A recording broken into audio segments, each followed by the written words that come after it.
अगर कोई आदमी मर जाता है, उसके 100 साल पूरे हो जाते हैं या गुजर जाता है, तो अधिकतर लोग क्या बोलते हैं? अधिकतर लोग यही बोलते हैं कि भगवान इसकी आत्मा को शांति दे। हम यही बोलते हैं, हम ये तो बोलते नहीं कि भगवान इसको स्वर्ग दे या इसको नर्क दे। ठीक है, हम लोग ये नहीं बोलते, हम यही बोलते हैं कि भगवान इसकी आत्मा को शांति दे। और एक आजकल नया ट्रेंड चल गया कि लोग जब ये सिंपत्ति देते हैं या जब अपनी संवेदनाएं व्यक्त करते हैं तो बड़े शायद बहुत जल्दी में होते हैं, वैसे तो दिन भर वेले होते हैं, मगर इस चीज़ के लिए वो आजकल एक शॉर्टकट निकला है कि रिप लिख देते हैं, वो RIP रिप। पहले मैं समझता नहीं था रिप का मतलब फुल फॉर्म क्या है, क्योंकि आजकल लोग ज़्यादा फॉरवर्ड हो गए, बहुत बड़े बड़े शब्दों को छोटे शब्दों में बोलने लगे, हर चीज़ का शॉर्ट हो गया। तो रिप का मतलब होता है रेस्ट इन पीस।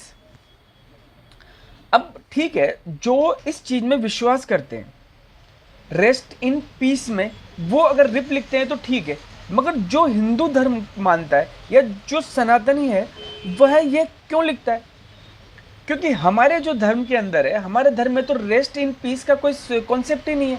हमारे यहाँ तो यह है कि सीधा आदमी को या तो स्वर्ग मिल जाता है या फिर उसका पुनर्जन्म हो जाता है। तो रेस्ट इन पीस तो देखिए, वैसे तो मैं किसी और धर्म के बारे में कभी नहीं बोलता, इसलिए मैं सिर्फ जो मेरा धर्म है, जिसे मैं मानता हूँ सनातन धर्म, उसके अकॉर्डिंग रेस्ट इन पीस सनातन धर्म के अंदर नहीं चलता। क्योंकि हमारे हमारे में ये मान्यता है ही नहीं कि भगवान कयामत के दिन या किसी और के दिन सारी आत्माओं का फैसला करेगा। हमारे तो यह मान्यता है सनातन धर्म के अंदर कि जब आदमी मरता है तो उसकी आत्मा भगवान के पास जाती है और उसका हाथों हाथ हिसाब होता है, और हिसाबों के अकॉर्डिंग, उसके कर्मों के अकॉर्डिंग उसको अगला जन्म मिल जाता है। जैसे भगवत गीता के अंदर लिखा है कि जन्म निश्चित है तो पुनर्जन्म भी निश्चित है, जन्म के साथ मृत्यु निश्चित है और मृत्यु के बाद में पुनर्जन्म भी निश्चित है। तो रेस्ट इन पीस हमारे यहाँ चलता नहीं है, मगर फिर भी लोग कम जानकारी की वजह से अपनी संवेदनाएं व्यक्त करते हो, बड़ी जल्दी में होते हो तो रिप लिख देते हैं। तो अगर आप सनातन धर्म को फॉलो करते हैं तो आप रिप ना लिखें, ये जरूर लिखें कि भगवान दिग्वंत आत्मा को शांति दे, जो आपको समझ में आए। तो मेरा ये मैटर नहीं है, मेरा जो आज का है वो ये है कि जब आदमी कोई मरता है तो अधिकतर हम लोग क्या कहते हैं कि यार ये तो स्वर्ग में चला गया, या कोई किसी के बहुत बुरे काम होते हैं तो वैसे तो मुंह पे कोई नहीं बोलता, मगर फिर भी चोरी छुपे बोलते हैं यार इसके तो बहुत बुरे काम थे तो साला नरक में गया होगा। ठीक है, और अगर कोई अच्छे काम करता है तो हम कहते हैं, जैसे कोई दान धर्म करता है, पूजा पाठ करता है, धर्म अर्चना करता है, लोगों की सेवा करता है, तो हम कहते हैं कि यार ये तो स्वर्ग में गया होगा, इसने तो बहुत अच्छे काम किए, इसने तो बड़े पुण्य काम किए। ये कई बार ऐसा भी हम कहते हैं कि यार ये तो क्या बोलते हैं स्वर्ग का सुख भोग रहा है यहीं पर, कहते हैं ना, मतलब कोई बहुत अमीर होता है या उसकी कोई भला पूरा परिवार होता है तो हम कहते हैं कि यार ये तो स्वर्ग का सुख भोग रहा है। तो दोस्तों, मरने के बाद में जो दो कॉन्सेप्ट है, तो एक तो वो कहते हैं कि यार भैया अरे इसको तो स्वर्ग में जाना है, भैया बहुत अच्छे काम कर रहा है, और एक है मोक्ष। अब ये मोक्ष क्या है? तो हमारा जो आज का विषय है वो ये है कि मोक्ष और जो स्वर्ग, इन दोनों के अंदर अंतर क्या है। क्योंकि अधिकतर आप कई लोग जो कम जानते हैं वो ये सोच रहे होंगे कि यार मरने के बाद में स्वर्ग या मोक्ष एक ही बात है। स्वर्ग अलग चीज है और मोक्ष अलग चीज है। अब स्वर्ग की कामना कौन करता है? अधिकतर स्वर्ग की कामना वो करता है जो पृथ्वी के ऊपर संपन्न है, जो भौतिक चीजों को जो भौतिक चीजों का दोहन कर रहा है, जो अमीर है, वो अधिकतर स्वर्ग की कामना करता है। तो वो स्वर्ग की कामना के लिए कई बार कहते हैं अरे भैया इसे तो काफी दान धर्म करता है और ये तो कभी कभी क्या करता है, कभी क्या करता है, इसको तो स्वर्ग में जाने की तैयारियां हैं। समझ गए आप? तो अधिकतर जो इस जगत में, इस पृथ्वी के ऊपर जो भौतिकता का दोहन कर रहा है, जो भौतिक चीजों का यूज करता है, अधिकतर वह स्वर्ग में जाने की कामना करता है। अब स्वर्ग क्या है? स्वर्ग ये मान लीजिए भौतिकता का चरम है। अधिकतर आपने स्वर्ग की कभी भी कल्पना की होगी तो आपको अधिकतर फिल्मों में भी या कोई सीरियल वगैरह में भी यही दिखाते हैं कि इंद्र है, इंद्र अपने क्या बोलते हैं राज दरबार में बैठे हैं सिंहासन पर और अप्सराएं नाच रही है, वो मदिरा वगैरह पी रहे हैं। तो ये स्वर्ग है, खाने की सुविधा, पीने की सुविधा, रहने की सुविधा, भौतिकताओं का चरम, हर सुख सुविधा, हर चीज का लाभ बस स्वर्ग के अंदर होता है। इसलिए हर किसी की अभिलाषा होती है कि यार मुझे तो स्वर्ग प्राप्त करना है तो वहां का मैं सुख भोग सकूं। ठीक है, अब अगर आप किसी साधु महात्मा से या किसी योगी से बात करोगे या किसी बहुत ज्यादा पूजा पाठ करने वाले पंडित से बात करोगे, बड़े ब्राह्मण से बात करोगे, तो वो कहेगा कि मुझे स्वर्ग नहीं चाहिए, मुझे मोक्ष चाहिए। तो दो चीजें, स्वर्ग अलग चीज है और मोक्ष अलग चीज है। तो आप अब इसका मतलब समझिए, अगर आपको स्वर्ग मिलता है, मतलब आपने अच्छे काम किए, आपने लोगों की सेवा की, दान धर्म किए, या आपने पुण्य किए, और आपको कामना है कि आपको स्वर्ग मिले, तो स्वर्ग परमानेंट नहीं होता।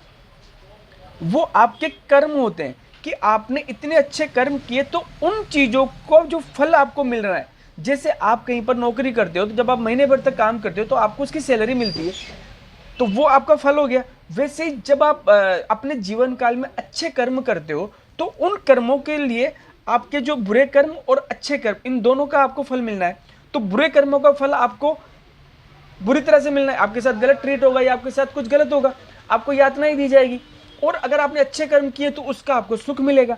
तो जब आपको अच्छे कर्मों का सुख मिलना होता है तो भगवान आपको स्वर्ग में भेजते हैं कि भैया तूने इतना अच्छा कर्म किया है तो इतने दिनों तक तो स्वर्ग में रह सकता है। जैसे आपने किसी होटल में अगर पे किया है तो आपने जितने दिनों का पे किया है उतने दिनों तक आप उस होटल में रह सकते हो।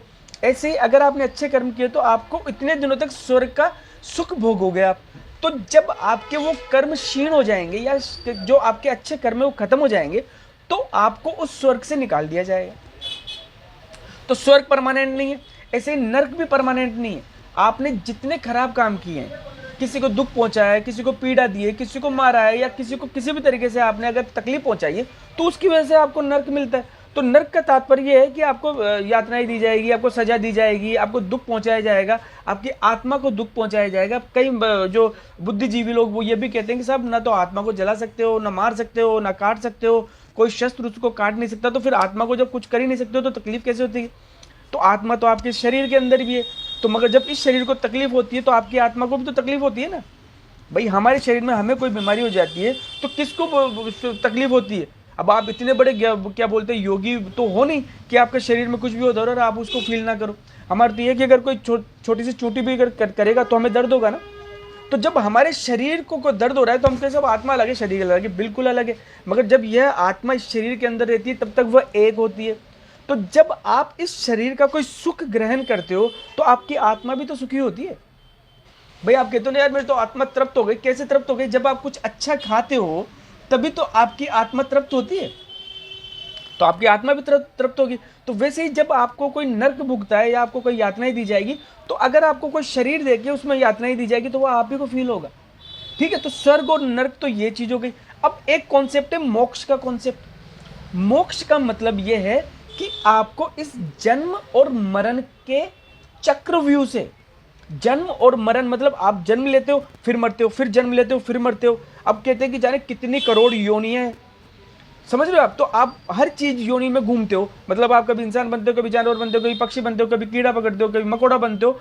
कई बार आपके जीवन 100 साल का होता है और कई बार आपका जीवन 2 मिनट का होता है। तो वह आप कंटिन्यू चलता रहता है ये जन्म मरण का चक्रव्यूह। तो ये जो जन्म मरण को जो चक्रव्यूह से बाहर आ जाए उसको बोलते हैं मोक्ष। और मोक्ष किसको बोलते हैं? क्योंकि ये पूरी सृष्टि के जो परम पिता परमात्मा है वह इस सृष्टि के मालिक है, या आप उसको आप जैसा आपकी इच्छा हो बोल सकते हो कि वह शंकर भगवान है, वह बहुत बड़ी ऊर्जा है, वह बहुत बड़ी ताकत है, ठीक है, वह ब्रह्म है। तो आप भी तो उसी ब्रह्म का अंश हो। तो मोक्ष का मतलब है कि जो आपका छोटा अंश है उस विशाल ब्रह्मांड में, उस विशाल ब्रह्म में जाके समा जाता है, मतलब आप भी ब्रह्म हो जाते हो फिर। ठीक है, तो स्वर्ग और नर्क आपके लिमिटेड टाइम के लिए मिलता है। मगर जब आपको मोक्ष चाहिए होता है तो जो ऋषि मुनि होते हैं, जो इतनी तपस्याएं करते हैं, या जो सिर्फ अपना पूरा जीवन दूसरों की सेवा में लगा देते हैं, उनको मोक्ष चाहिए होता है, क्योंकि वह इस जन्म मरण के चक्रव्यूह से दूर जाना चाहते हैं, खत्म करना चाहते हैं इस चक्रव्यूह को, इसलिए उनको मोक्ष प्राप्ति की इच्छा होती है। वह सोचते हैं कि हमें मोक्ष मिल जाए, मतलब कि हमारे अंदर का जो छोटा ब्रह्म है, ब्रह्म का हिस्सा है, वह अपने पूर्ण ब्रह्म में जाके मिल जाए, ताकि उसको इस जन्म मरण के चक्रव्यूह से मुक्ति मिल जाए। इसलिए आपने अधिकतर देखा होगा कि अगर कोई साधु संत है या कोई महात्मा है, कोई योगी है, ठीक है, वह अधिकतर कहेंगे कि हमें मोक्ष चाहिए।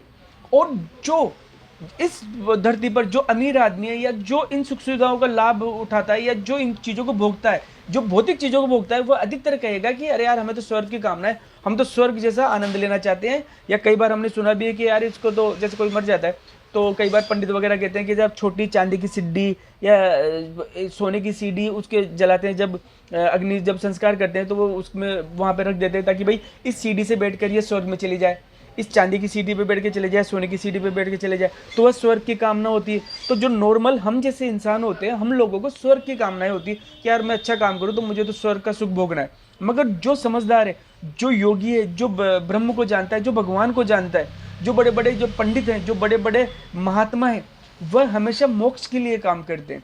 तो जय हिंद, जय भारत, जय भोलेनाथ। अपना ख्याल